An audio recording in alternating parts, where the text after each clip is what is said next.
Mga kwentong pambata. Ang matapat na si Jenny. Noong unang panahon sa maliit na bayan ng Riverdale, ay may nakatirang tatlong magkakaibigan, sina Monica, Jenny at Gloria. Sa simula ng ating istorya, masayang-masaya si Monica dahil binilhan siya ng nanay niya ng espesyal na regalo. Monica, halika, bilis! Mahuhuli ka na naman sa eskwela!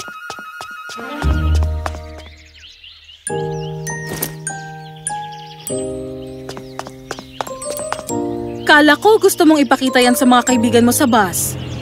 Ipapakita ko to sa kanila sa paaralan. Paano kung madulas to sa kamay ko at maputol? Salamat po, Inay! Ito na pong pinakamaganda, pinakamaayos at pinakagusto kong lapis kahit kailan! Walang anuman, anak. Sige na, bilis! Baka maiwanan ka ng bus. Kaya ito ang paraan ng pagsagot. May papakita ako sa'yo.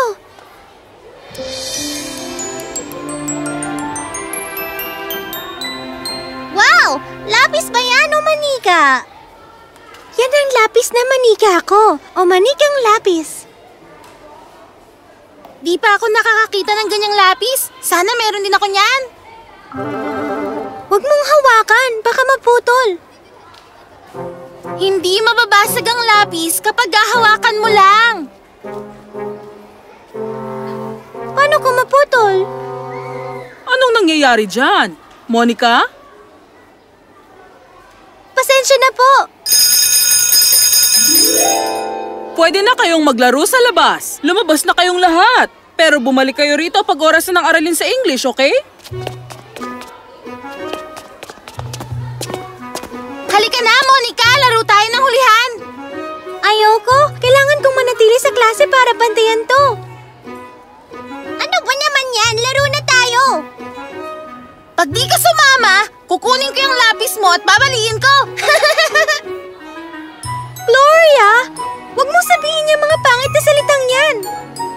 Binibiro lang naman kita! Halika na!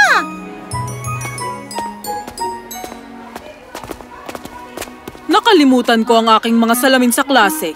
Gloria, pwede mo bang puntahan at kunin yun? Sige po, ma'am!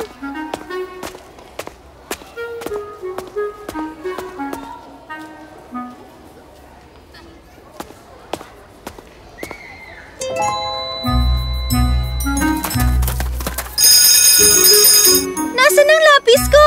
Nawawala ito! Baka kung nasaan lang yan, sige na, hanapin mo! Anong ingay ang nangyayari dyan? Ma'am, ang manikang lapis ko po! Ang bagong lapis kong manika! Hindi ko mahanap! Saan mo ba'y tinago? Nasa bag ko lang po yan, ngayon nawawala! Sigurado ka ba? Hindi mo ba dinala sa palaruan o sa kainan? Sigurado po ako! May kumuha nito sa bag ko!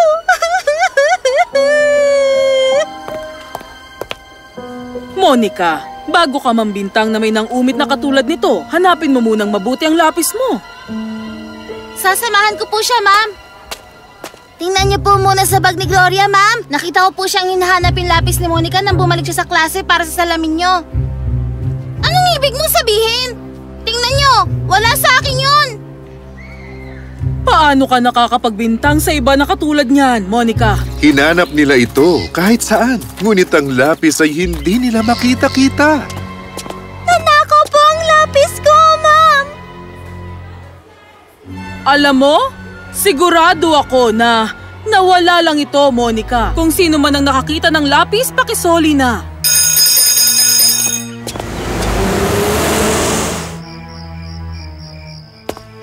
Jenny, maghapunan na tayo! Ano yan? Bakit ka umiiyak? Hindi po ako magnanakaw, Inay. Alam ko yun, Jenny. Sabihin mo sa akin, anong nangyari sa paaralan ngayon? Kinuha ko ang maniking lapis ni Monica. Pagkatapos naming maglaro at bumalik para sa English, nakita ko lang ang lapis niyang bumagsak sa ilalim ng mesa niya, kaya tinago ko doon sa bag ko bilang biro lang. Pangako!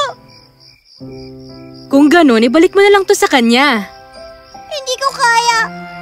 Ibabalik ko na po sana ito sa kanya nang biglang sabihin niyang may nagnakaw ng lapis niya.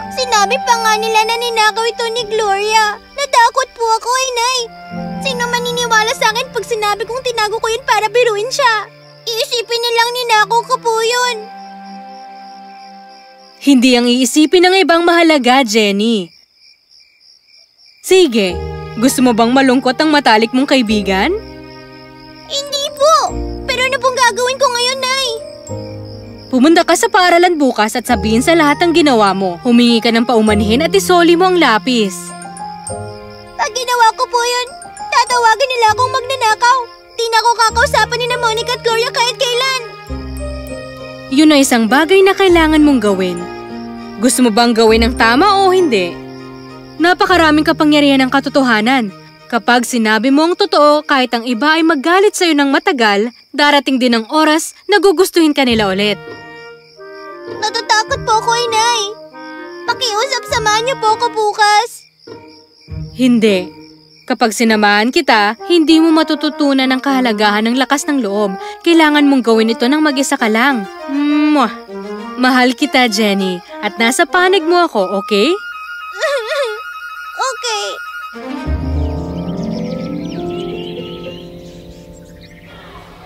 Meron ba sa inyong nakakita ng lapis ni Monica? Ako po, Ma'am. Ang lapis ko! Salamat, Jenny! Nakita mo ito! Hindi, hindi ko yan nakita. Ay, kinuha ko yan. Huh? Huh? Ha? Ano? Kahapon po, nahulog ang lapis ni Monica mula sa bag niya habang klase sa English at iniisip ko na biruin siya at itago ito sa kanya na ilang sandali. Pero nang isasauli ko na ito sa kanya, sinabi niyang may nagnakaw nito at natakot ako. At diba, tumahimik ka lang nung sinabi nila sa'yo na ako ang kumuha nito?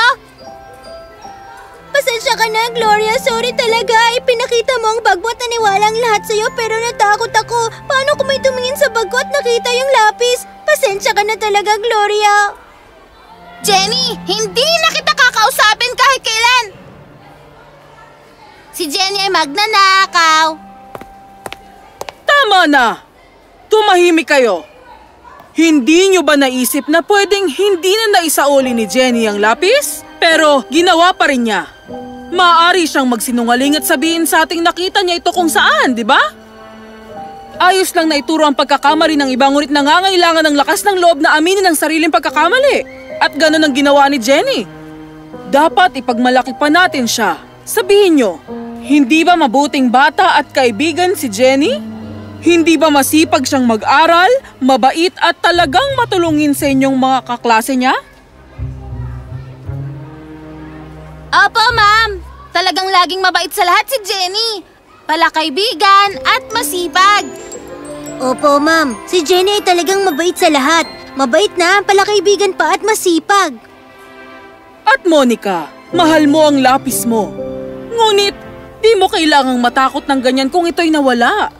Paano mo naisip na mambintang na maaring may nagnakaw nito? Pasensya na po, Ma'am. Kasalanan ko na natakot si Jenny. Kahit sino siguro ay matatakot kapag naisip nila na sasabihan silang magnanakaw ng dahil lamang sa isang biro. Pasensya ka na, Jenny. Paumanhin sa inyong lahat. Pasensya ka na, Jenny. Napakatapang mo talaga. Pasensya na, Jenny. Ang mga taong matatapang ang may lakas ng loob na aminin ang kanilang mali at sabihin ang totoo. Tandaan nyo, ang katapatan ay palaging nasa tama.